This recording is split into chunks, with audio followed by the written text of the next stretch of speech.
Welcome back, deep divers. Today we're heading to Baltimore, Maryland for, well, a real estate appraisal deep dive. 901 N Port Street. Sounds kind of charming, right? Has a nice ring to it. Yeah, it does. And we've got a whole stack of documents to sort through. The appraisal itself, of course, hmm photos, sketches, even market analysis addendums. So, are we dealing with a potential steal here? Or is there something lurking between the lines that might make a buyer think twice? The renovation mentioned right off the bat is definitely eye-catching. Big renovations, especially in a city like Baltimore, can really make or break a property's value. Okay, so renovations, good for sellers, right? But before we get lost in granite countertops and fancy fixtures, let's back up a sec. For those who might be new to this world, what exactly is a real estate appraisal? And why should anyone care? Well, think of it like this. A real estate appraisal is a professional opinion, like what a licensed appraiser thinks the property is actually worth. So, not just what the seller is hoping to get, but what the market will actually support. Exactly. Lenders rely on appraisals during the mortgage process to ensure the property is worth at least as much as the loan. Buyers and sellers, they use appraisals to make sure they're getting a fair deal. So, in this case, we're trying to figure out what someone would realistically pay for 901 and Port Street if it went on the market today. Precisely. Now, before we get into how appraisers work their magic, let's paint a picture of this property. All right, scene setting time. 901 N Port Street, a row house built back in 1920, classic Baltimore style. But like we said, it's been renovated. Around 1,256 square feet, 5 rooms, 2 bedrooms, 2 bathrooms, and a patio. Sounds decent. Not bad at all. No HOA fees either, which is always a plus for some buyers. But there's a little note here about a potential ground rent lease. Something to keep in mind, especially in Baltimore. Ground rent lease. Gotta admit, that's not a term I hear every day. Can you break that down for us? Sure. Imagine owning a building but not the actual land it sits on. That's a ground rent lease in a nutshell. You own the house, but you're leasing the land underneath from someone else, paying an annual fee for the privilege. So it's like renting the ground your house is on. I'm guessing that adds another layer of cost for buyers. Absolutely. It's a holder from older land ownership systems, still common in Baltimore. Definitely something for potential buyers to factor in. Okay, fascinating. Now, let's see. Flipping through the photos here. Granite countertops in the kitchen. Always a nice selling point, especially in a renovated property. But the big question is, how does an appraiser actually put a price tag on all of this?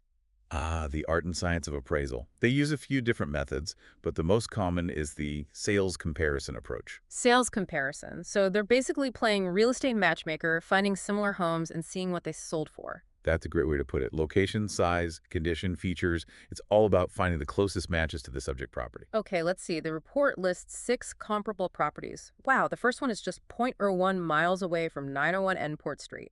Talk about a close comparison. Proximity is key in real estate. And check this out. A few of the comparables were renovated by the same developer as 901 and Port Street. So it's not just about the house itself, but who did the work too. Interesting. Exactly. Suggests a certain consistency in the quality and style of the renovations. Makes the comparisons more reliable. Makes sense. But of course, no two houses are exactly alike. The report shows some comparables are bigger, some smaller, some older, some newer. So how does the appraiser account for all those differences? That's where the adjustments come in. They'll add or subtract value from each comparable sale price based on these variations. Think of it like a point system for houses. Finished basement, add some value. Older roof, deduct some value. Makes sense. So it's not just a simple side by side, it's more like a nuanced equation. But what about those ground rent leases we talked about? Do those factor into these adjustments? Absolutely. A ground rent lease can significantly impact a property's value, especially in a city like Baltimore. So it's not just about comparing square footage and appliances, it's about untangling these unique financial details too. Okay, so we've got our comparables, adjustments made. Are we getting closer to that magic number? Almost. But before we unveil the appraised value, we need to zoom out and consider the bigger picture, the overall market trends in Baltimore City. Luckily, we've got a market analysis addendum to guide us. More clues. Let's see what this market analysis has to say. Well, according to the report, the market in Baltimore City is currently pretty stable. Properties are selling within a reasonable time frame, usually 1 to 3 months. Supply and demand seem to be relatively balanced. So a stable market, what does that mean for someone buying or selling in Baltimore right now? Let's look at some specifics. Median sale price for similar homes in the area is around $234,625. All right, so that gives us a ballpark figure. What are buyers willing to pay? $234,625. Got it. But wait, there's more, right? What about these seller concessions mentioned in the report? Ah, yes. Looks like seller concessions are fairly common in this market, typically in the 1 to 4 point range. So even in a stable market, there's room for negotiation? Good to know.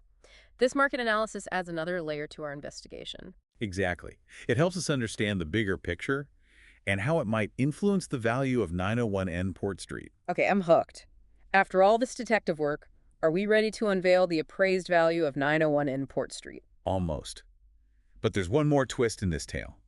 Remember that potential ground rent lease? The report just says it may have one. This raises some questions. Oh, this just got interesting. What kind of questions? Well, if 901N Port Street does have a ground rent lease, what are the terms? How much is that annual payment? Is it fixed or can it go up? These are all crucial details that could impact the property's value and appeal to buyers. It's like we've stumbled upon a hidden room in our investigation, a ground rent mystery within the larger appraisal mystery. You got it. That's what makes real estate so fascinating. Always another layer to uncover. Okay, I'm on the edge of my seat. Let's dive into this ground rent puzzle and see what we can uncover about 901 and Port Street. Okay, deep divers, we're back. And that potential ground rent lease at 901M Port Street, it's really got me thinking. Owning a house, but not the land it's on. It's like a real estate riddle. It's definitely a quirk of Baltimore real estate, a bit of a historical leftover. You know, ground rent leases in Baltimore, they often have terms of 99 years, renewable forever. Renewable forever. So someone, somewhere, still owns the rights to the land under this house. It's like a real-life game of Monopoly with secret ownership deeds. It really highlights the historical layers you find in real estate, right? Right. Speaking of history, let's not forget those renovations. Remember, a few comparable properties were also fixed up by the same developer. Seems like they might have a certain expertise. Right. It's not just any renovation. It's like a branded renovation. Does that actually affect the value? It can, absolutely. It can give buyers more confidence, knowing that the renovations were done by a reputable developer. The report even mentions that this developer has worked on other projects in the same neighborhood. So they're familiar with the area. They know what buyers are looking for, like a seal of approval from a local expert. Exactly. Now, while we're talking market dynamics, let's revisit that market analysis addendum. There's something called the absorption rate mentioned there. Might sound a bit technical. Okay, give us the plain English version. What's an absorption rate all about? Imagine a sponge soaking up water. The absorption rate in real estate is kind of similar. It measures how fast homes are selling in a specific market, how quickly those homes are being absorbed. So a high absorption rate means homes are selling super fast, like a super thirsty sponge. You got it. And a low rate means things are moving slower, like a soggy dishcloth. In this case, the market in Baltimore City is described as stable.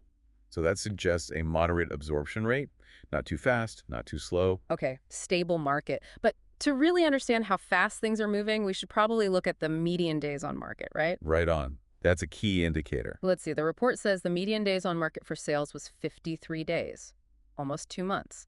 And for listings, it was 98 days, a bit over 3 months. So what's the story here? Well, it seems like homes are selling a bit faster than listings are expiring. Could indicate a slight advantage for sellers in this market. Interesting. So it's a stable market, but with a little nudge towards the sellers. But hold on, what about those seller concessions we talked about earlier? Yes. Those can give buyers some bargaining power, even in a market that leans towards sellers. So it's a delicate balance, supply, demand, and those financial sweeteners. Feels like every little detail in this appraisal adds another layer to the story. Absolutely. And speaking of details, there's a mention of 901 N Port Street's location within a specific census tract. Census tract. That sounds like we're getting into some serious data crunching now. Census tracts are basically geographic areas defined by the U.S. Census Bureau. They're designed to be pretty uniform in terms of population, economic status, and living conditions. So if you know the census tract, you'll get a better understanding of the neighborhood's demographics and, well, its overall vibe. Exactly. You can dig into census data for that specific tract, learn about things like median income, population density, education levels, even commuting patterns. It's like adding another dimension to our investigation, going beyond the house itself to see the people and the community. And don't forget, transportation and amenities. The report highlights those as important factors too. Right. It mentions 901N Port Street is close to major employment centers and has easy access to all the essentials. So no need to travel far for work or everyday needs. Convenient, right? Definitely seems that way. It even lists specific transportation options. Major roads, public transit. Residents would have multiple ways to get around. Though the report does say the neighborhood is kind of bordered by a railroad to the north and big streets on the other sides, well connected, but maybe a bit noisy. Yeah, proximity to transportation can be a double-edged sword, can't it? Right. Convenience versus potential downsides. Definitely something for buyers to weigh. Okay, so location, access, demographics, we've covered a lot. But what about the house itself? Back to the appraiser's methods. The report says they considered a few approaches to figuring out the value, but leaned heavily on the sales comparison approach. That's pretty standard, especially for houses in established neighborhoods like this one. The sales comparison approach, it's all about real-world data. What have similar properties actually sold for? Makes sense. But they also considered the cost approach, right? They did. The cost approach basically estimates how much it would cost to rebuild the property from scratch, factoring in current construction costs and depreciation. But wouldn't that be tricky for an older home like this one? How do you accurately figure out decades of wear and tear? That's the challenge with the cost approach, especially for older properties. Estimating depreciation can get complicated. It makes sense that the appraisers put more weight on the sales comparison approach here. So, different tools for different jobs. Fascinating how appraisers piece it all together. And speaking of details, something called chattels caught my eye in the report. Chattels. Sounds a bit old-fashioned, doesn't it? But in the appraisal world, it just means personal property. So we're talking furniture, appliances, maybe that antique globe in the living room. Exactly. Things that aren't permanently attached to the house. And the report makes it clear that those chattels are not included in the valuation of 901N Port Street. So the number we're about to reveal, that's just for the house itself, not for any of the fancy furnishings or personal belongings inside. Precisely. It's important to separate the real property from the personal property. Like separating the stage from the actors in a play. All right, I think we've examined every clue, analyzed every detail. The tension is building. Are we finally ready for the grand reveal? The moment of truth has arrived. After carefully weighing all the evidence, all the comparables, the market analysis, even that potential ground rent, the appraiser has decided. Don't leave us hanging. What's the number? 901N Port Street has a market value of $230,000. $230,000? Pretty close to the median sale price for similar homes we talked about earlier. But remember, this doesn't include any potential ground rent payments. That could add up for a buyer. What do you think? Does this price seem right, considering everything we've learned? It seems like a reasonable assessment, yeah, given the property's features, the renovations, and the current market conditions. But an appraisal is just one piece of the puzzle. The true value of a home, well, that's in the eye of the beholder. That's a great point. An appraisal can't capture the emotional connection, the memories, the feeling of community. Absolutely. And thinking bigger picture, what might affect 901 Port Street's value in the future? Ooh, time for some crystal ball gazing. What does the future hold for 901N Port Street? Well, the overall economy will play a role for sure. Interest rates, inflation, jobs, all those big forces can impact the housing market. And what about trends closer to home? The report did mention those undeveloped areas nearby, potential for change there. All right, that's a big unknown. New development, it could be a good thing or a bad thing, depends what happens. Will it be more houses, businesses, or a mix? Will it fit in with the current neighborhood or change it completely? It's like a real-life game of SimCity. Choices made today will shape the neighborhood of tomorrow. But taking a step back, I'm struck by how much history is woven into this appraisal. Oh, absolutely. We've talked about the ground rent system, which goes back centuries, and 901N Port Street itself, over 100 years old. Imagine all the stories it could tell. It reminds us that real estate isn't just about buildings. It's about lives lived, communities built over time. Even this appraisal, with all its numbers and data, it's really a reflection of human choices and dreams. I couldn't agree more. We've explored market trends, dug into those comparable properties, even untangled those ground rent leases. But a home's true value, it goes beyond any appraisal. It's about finding that place where you belong, where you can make memories, build a life. And that's something no appraiser can ever truly measure. Beautifully said. As we wrap up our deep dive into 901 Port Street, I hope we've given you a fresh perspective on real estate. It's more than just an investment. It's a tapestry of history, community, and personal meaning. So whether you're a seasoned investor or just curious about the world, remember to look beyond the numbers. Explore the stories, think about the context, and appreciate those human touches that make each property special. And that brings us to the end of another deep dive. Until next time, keep exploring, keep questioning, and keep discovering the hidden depths of the everyday world. We've really dug into the nuts and bolts of this appraisal for 901 N Court Street. But now I'm kind of curious about the stuff that doesn't show up in a spreadsheet. Like, what about the vibe of the neighborhood? Can you really put a dollar value on a strong sense of community? That's a really interesting question. Appraisals, they focus on the hard data, right? Mm. But those intangible things, those feelings, they definitely influence market trends. I mean, people are drawn to neighborhoods that feel walkable, friendly, safe, and that makes those areas more desirable, which naturally pushes up property values. So even if an appraisal doesn't explicitly say, hey, this neighborhood is charming, it's kind of baked into the final numbers anyway. But charm can be fleeting, can't it? What clues in this appraisal hint at how 901 N Port Street and the area around it might change in the future? What are those railroad tracks just north of the property? The report mentions them, says they're not a big deal for buyers right now, but, things change. Right, so being close to transportation is convenient, but it comes with potential downsides, noise, traffic, all that. What else should a potential buyer be watching out for? Well, there's also the issue of those undeveloped areas nearby. What happens with those could really shake things up. New development, it can be a good thing. But it depends what it looks like. More houses, businesses, a mix of both. Will it fit in with the existing neighborhood, or will it change things completely? It's like a real-life city planning game. Yeah. The decisions made today will determine what that neighborhood looks like down the road. Taking a step back, though, it's fascinating how much history is packed into this appraisal. Totally. We've talked about that ground rent system. Some of it's been around for centuries. And 901 Nport Street itself, it's over 100 years old. Wow, to think of everything that house has seen.